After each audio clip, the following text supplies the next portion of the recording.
अस्सलाम वालेकुम student, welcome back to my YouTube channel. Circle का ये टॉपिक है, बेसिक ज्योमेट्री का कॉन्सेप्ट है। ये 4th क्लास की बुक थी जिसमें मैंने पूरी डिटेल से बताया था इनके जो पार्ट्स होते हैं, इनके सर्कमफेरेंस, बाउंड्री को कहते हैं, डायमीटर क्या होता है, रेडियस क्या होता है और इनके जो फार्मूलाज थे वो भी। तो जो जब टॉपिक जब शुरू हुआ तो वहाँ तो बिल्कुल सिंपल सी डेफिनेशन थी अकॉर्डिंग टू 4th क्लास, लेकिन मैंने सोचा कि आपको जब ये टॉपिक स्टार्ट हुआ है तो इसकी पूरी डिटेल में जो है कुछ एग्जांपल्स कर लेते हैं, ताकि आपको जो आगे चल के जब भी ये टॉपिक हो तो आप उसको कम्प्लीटली सॉल्व कर जाएंगे। ठीक है, एक एग्जांपल जो है वो सॉल्व करने के बाद ये दूसरा एग्जांपल है कि आपको find circumference of circle is 1.54 centimetre, find the diameter and radius of the circle. ठीक है, आपने जो है ना ये यहाँ पे सॉरी फाइंड, अच्छा तो सरकमफेरेंस जो है सर्कल का वो मिला हुआ है, हमें दो चीजें फाइंड करनी है, एक तो डायमीटर, दूसरा रेडियस। और पाई की वैल्यू ऑलवेज हमारे पास 22/7 है। अगर इसको फर्दर हम डिवाइड करेंगे तो वो वैल्यू पॉइंट में आ जाएगी, लेकिन इधर ये वैल्यू भी हो जाएगी, फिर उसको देखेंगे, अगर ये ना हो तो फिर वो दूसरी रखेंगे। जो चीजें हमारे पास अवेलेबल नहीं है उनको हमने जो है क्वेश्चन मार्क लगा दिया, और जो चीजें हमारे पास मौजूद है उनकी वैल्यू मैंने लिख दी है। अब पहले हमें फाइंड करना है डायमीटर। ठीक है, तो डायमीटर जो है वो फाइंड करने के लिए इस तरह तो नहीं फाइंड करेंगे ना, ये तो फार्मूला है C इक्वल टू डी पाई, यहाँ पे तो डी फाइंड करनी है हमें, तो इस फार्मूले को हमें कुछ चेंजिंग देनी होगी। वो चेंजिंग हम कैसे देंगे, जब ये डी जो है इसको हम बराबर ही जब इस साइड ले आए तो ये पाई और डी एक दूसरे के साथ मल्टीप्लाई में है, तो पाई जो है वो डिवाइड में चला जाएगा इस तरह से, और सी इधर आ जाएगा क्योंकि सी की जगह आप डी ने ले ली।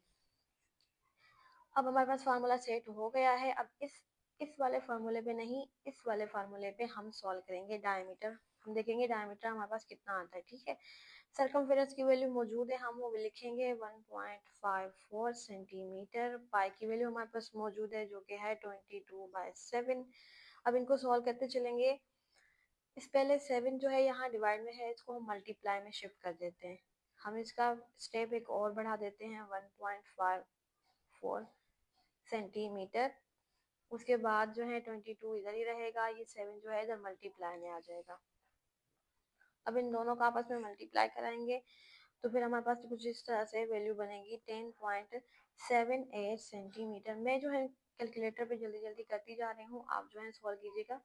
ठीक है, अब हमारे पास 7 खत्म हो गया क्योंकि 7 मल्टीप्लाई हो गया 1.54 सेंटीमीटर से, और हमारे पास जो है डिनोमिनेटर में 22 स्टिल मौजूद है। तो इन दोनों को आपस में अब डिवाइड ही होगा क्योंकि मल्टीप्लाई नहीं है, ये अपान में है। तो हम जो डिवाइड करने के बाद हमें डी फाइंड हुआ है वो हुआ है 0.49 सेंटीमीटर। ये कंप्लीट नहीं हुआ क्योंकि अभी तक हमने सिर्फ डायमीटर फाइंड करना किया है, ये वाला। ठीक है, एक चीज और फाइंड करनी थी जो कि था रेडियस। अब उस रेडियस को फाइंड करेंगे। अब कंटिन्यू रखेंगे और उसके लिए फार्मूला हमें थोड़ा सा चेंज करना होगा। ठीक है, तो मैंने दो फार्मूले सिखाए थे, एक ये वाला C equal to D pi, दूसरा हमारे पास फार्मूला होता है C is equal to 2 pi r।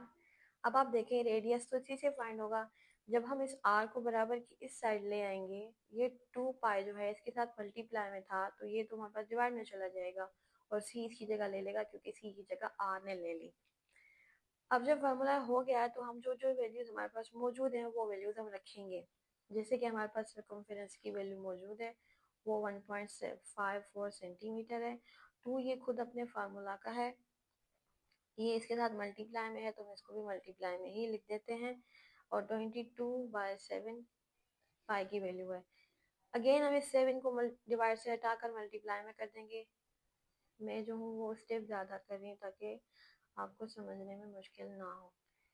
2 multiply 22 करेंगे, इसको इस तरह से मल्टीप्लाई में ले जाएंगे।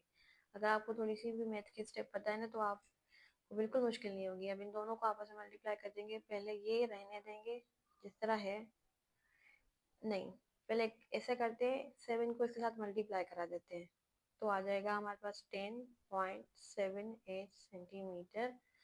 इन दोनों को मल्टीप्लाई करवा दें तो 44 आएगा। अब आखिरी स्टेप रहता है कि इन दोनों को डिवाइड कर दें तो आएगा हमारे पास 0.25 और नहीं 245 सेंटीमीटर।